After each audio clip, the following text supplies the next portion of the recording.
Alright, been making a mess, but we're getting it together. I'm going to try a little putty on there before I decide exactly which exhaust I want to go with. So that's going to cover the crack, hopefully, at least for the first run. Got to get this back together. Not quite sure what they had going on there, but I'm guessing this is supposed to slide over there, but it doesn't at all. But 2 5/scale servos. Most people do the single servo.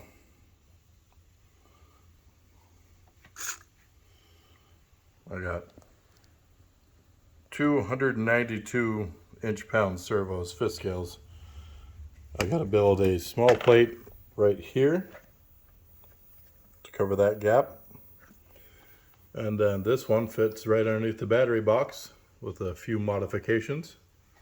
And I don't think anything's going to stop that from turning.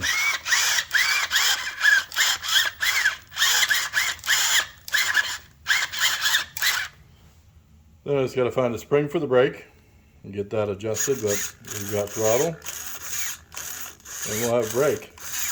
And I've done everything except for start that motor. So hopefully it runs. If not, we got a backup motor, and if the backup motor's not running, well then I guess we'll buy another motor, but this is going to be running, and I guess I'm hanging on to it. I wasn't 100% sure, but I believe it's sticking around for a while, especially after the minor servo upgrade. But those are Hobby Star servos.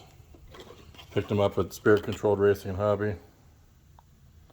Was I right on the number? 972 inch-pounds. And the lower end is 777, but with 2 of them in there, you're not going to be able to stop it from turning. I am going to convert it to 2S, so that'll give me the higher amount. Right now it's still running on the little battery pack for testing.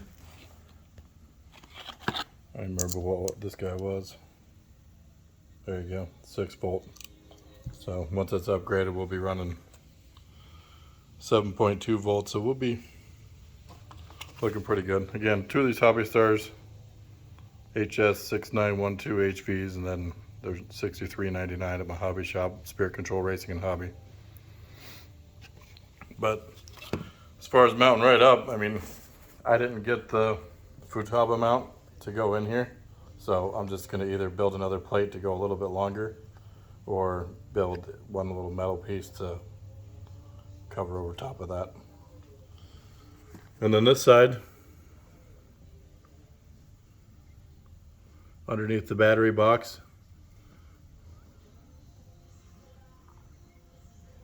did take a little bit of customizing. I actually popped a hole in the inside of the battery box where my finger's going, but you can see the hole down there at the bottom. The 5/scale servo actually sticks through it. But they're both solidly in place. Neither one's moving, so let's see how she holds up. Stay tuned for more. We should be starting it up next week if the weather gets nice.